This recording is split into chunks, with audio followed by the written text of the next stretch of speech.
ఆడుదాం ఆంధ్ర అంటూ కూడా ఈ ప్రభుత్వం కొత్త కార్యక్రమాన్ని ఎన్నికలకు ముందు తెర మీద తీసుకొచ్చిన పరిస్థితి.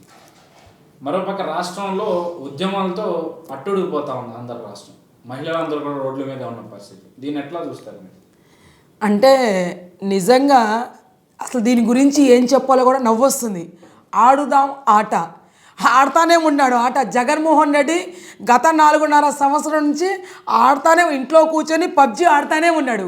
ఆ పబ్జీ ఆట అనేది ఇవాళ రియల్గా బయట పెట్టాడు. అంటే అక్కడ సెల్ పెట్టుకొని ఇంట్లో కూర్చొని సెల్తో పబ్జీ ఆడాడు, బయటకు వచ్చి బ్యాట్తో ఆడాడు. ఆడదాం ఆట ఏంటండి? ప్రజలంతా కూడా ఇవాళ ఆంధ్ర రాష్ట్రం అంతా కూడా 10వ స్థానంలో మనకు ఉంది అంటే మనం ఎక్కడున్నాము? మన నాగరికత అసలు ఇవాళ పిల్లలు బయటికి వెళ్ళిన ఆడపిల్ల ఇంటికి వచ్చేంతవరకు కూడా భయ ప్రాంతాల్లో అయిపోతున్నాము. ఇవాళ గంజాయిలో మొట్టమొదటిసారి ముందున్నాము.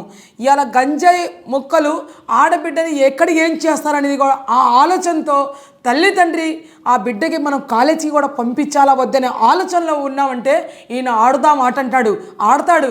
ఎందుకంటే తనకున్న 2 కూతుర్లకి ఎక్కడో లండన్లో విదేశాల్లో చదివిస్తున్నాడు కాబట్టి ఇక్కడ ఆట ఆడతాడు.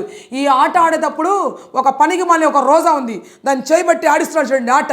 నీకన్నా ఎక్కువ ఆడిద్దే ఆమె ఆట, ఆమె కన్నా ఎక్కువ ఆడుతున్నావు నువ్వు ఆట. మీరు ఆట ఆడటానికే ఈ పరిమితం అయిపోతున్నారు. ఈ ఆట కోసమే, ఈ ఆటే మీకు లాస్ట్ ఆట. ఈ ఆట మీరు బస్సు యాత్ర అన్నారు, మీ బస్సు యాత్ర ఫెయిల్యూర్. మీరు బస్సు తీసుకొని అక్కడ పెడితే 5-10 మంది కూడా మీకు అక్కడ ప్రజలు వచ్చిన వాళ్ళు లేరు. మీ కుర్చీలంతా కూడా ఖాళీగా పెట్టుకొని మీ మీటింగ్లు సమస్య జీరోలో పెట్టుకున్నారు. ఈ ఆట అని ఎందుకు పేరు పెట్టాడంటే ఆటలాగే మేము అయిపోతున్నాము.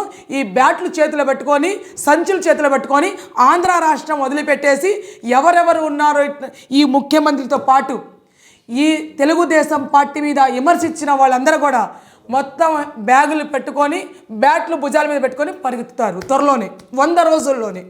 అసలు యువగళం పాదయాత్ర ముగిసి దాదాపు 10 రోజులు కావస్తా ఉంది. దీని మీద వైసీపీ నాయకులు ఇప్పుడు ఒక్కొక్క వాళ్ళుగా విమర్శలు చేస్తూ ఉన్నారు. సిదిరి అప్పలరాజు ఎవరైతే పశుశాఖ మంత్రిగా ఉన్నారో ఆయన నిన్న మొన్న కామెంట్ కూడా చేశారు. సగంలోనే ఆపేసిన అదే మీ పాదయాత్ర అంటూ కూడా లోకేష్ మీద ఆయన విమర్శలు చేయడం అనేది ఎట్లా చూస్తారు? లోకేష్ గారి పాదయాత్రపు స్టార్ట్ చేసినప్పుడు ఇదే సైకో మంత్రులు, ఇదే సైకో సీఎం అంతా కూడా వాళ్ళ మైండ్ ఖరాబ్ చేసుకున్నారు. ఎందుకంటే ఇది పాదయాత్ర. ప్రజలేంటి యువగళం అంటే యువతలంతా కూడా బయటికి వస్తున్నారు, మహిళలంతా కూడా బయటకు వస్తున్నారు. ఇవాళ స్టూడెంట్స్ అంతా రోడ్డు మీద ఉన్నారు. మేము ఏమైపోతామని ఆ ఆలోచనతో వాళ్ళకి మైండ్ అంతా ఖరాబ్ అయిపోయి దేనికి పనికిరానికుండా వెళ్ళారు. ఇవాళ ఈ పసుపుల ముఖ్యమంత్రి ఒక మంత్రికి చెప్తున్నాము, ఈ మంత్రి నిజంగా నీ నియోజకవర్గంలో నీ సామాజిక వర్గానికి నువ్వు ఏం చేసావని నీకు నిలదీస్తున్నారు. నువ్వు ఎక్కడన్నా నీ నియోజకవర్గంలో అభివృద్ధి పనులు చేసావా? నీ నియోజకవర్గంలో మీ సమాజానికి ఎవరికన్నా ఏదైనా ఒక ఉద్యోగం ఇప్పించావా? ఏదైనా వాళ్ళకి ఆర్థిక సహాయం చేసావా?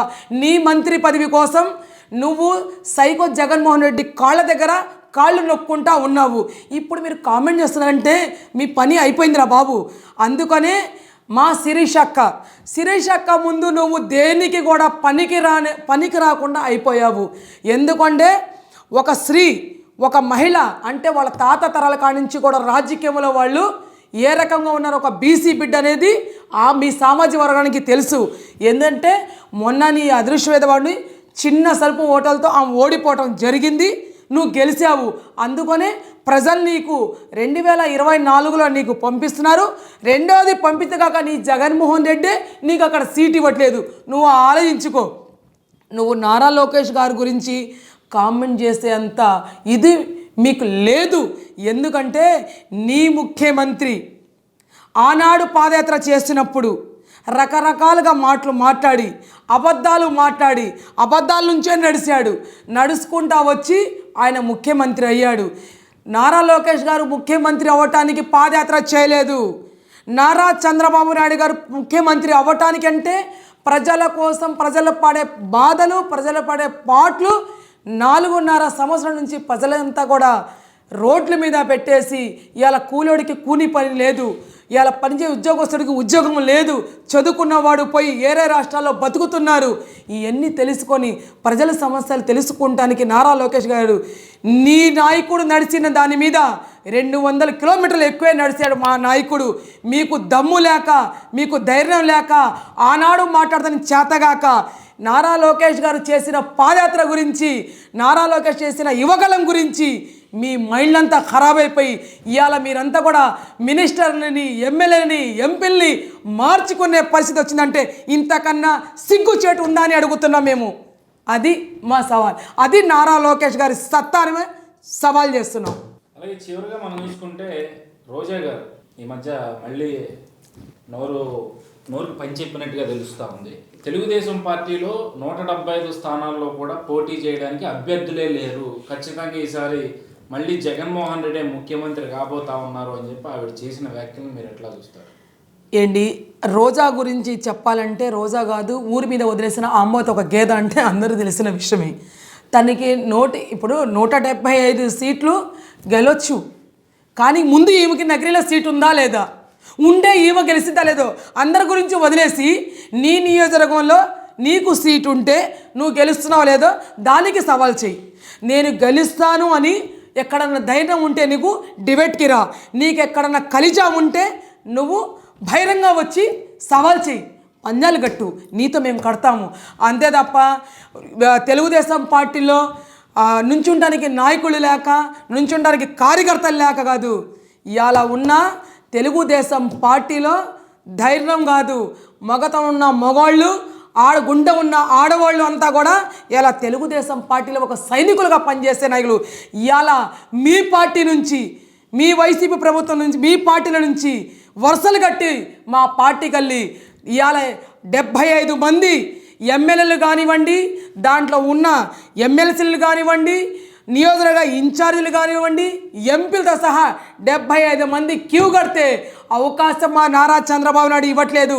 ఎందుకంటే గత 4.5 సంవత్సరం నుంచి ఎన్ని ఇబ్బందులు పెట్టారో, ఎన్ని బాధలు పెట్టాడో మీ సైకో జగన్మోహన్ రెడ్డి. నా కార్యకర్తలు కానివ్వండి, నా నాయకుళ్ళు కానివ్వండి, తెలుగుదేశం పార్టీలో ఉండి భయపడకుండా కేసులకు కూడా మేము ఎస్మంటి ఎన్ని రకాలుగా ఇబ్బందులు పెట్టినా కూడా సావుకైనా సిద్ధంగాని పనిచేసి ఇలా ఉన్నాం. కాబట్టి తెలుగుదేశం పార్టీలో ఉన్న వాళ్ళకే సీట్లు, తెలుగుదేశం పార్టీలో ఉన్న కార్యకర్తలకే రేపు పోస్టులని మా నారా చంద్రబాబు నాయుడు గారు చెప్తుంటే మీకు అసలు గొంతు మింగుడు కాక ఏం చేయాలో అర్థం కాక మీ 75 మంది ఉన్న ఎంపీల్లో, ఎమ్మెల్యేలు, ఎమ్మెల్సీలు కాళ్ళు పట్టుకుంటా మమ్మల్ని తీసుకోండి మా చంద్రబాబు నాయుడికి బతిలాడుతున్నారు. ఒకసారి గమనించు రోజా, నీకు ఇంకోసారి చెప్తున్నాం, నువ్వు నిజమైన ఆడదానివైతే నీ నియోజకవర్గంలో నువ్వు రేపు సీటు తీసుకొచ్చుకొని సీట్లో నువ్వు గెలిచి అప్పుడు నువ్వు సవాల్ చెయ్యి. అంతే తప్ప నీ సీటుకే నీకు గతి లేదు, నువ్వు గెలవటానికి నీకు అర్హత లేదు. ఇంకా నువ్వు అయిపోయి మొన్న కూడా ఒక మీడియాలో చెప్తున్నావు, ఒకసారి ఎమ్మెల్యే అనుకున్నాను, రెండోసారి కూడా ఎమ్మెల్యేగా ఇచ్చేశారు, జగనన్నకి కృతజ్ఞత ఇవ్వపైన ఇచ్చిన నేను అక్కడే ఉంటానంటే నీకు ఏ పార్టీలో వాళ్ళు రానివ్వరు. ఎందుకంటే నువ్వు హైరన్ లెగ్గు కాబట్టి తెలుసు, కాబట్టి నీకు ఏ పార్టీలో కూడా అడుగు పెట్టివ్వరు.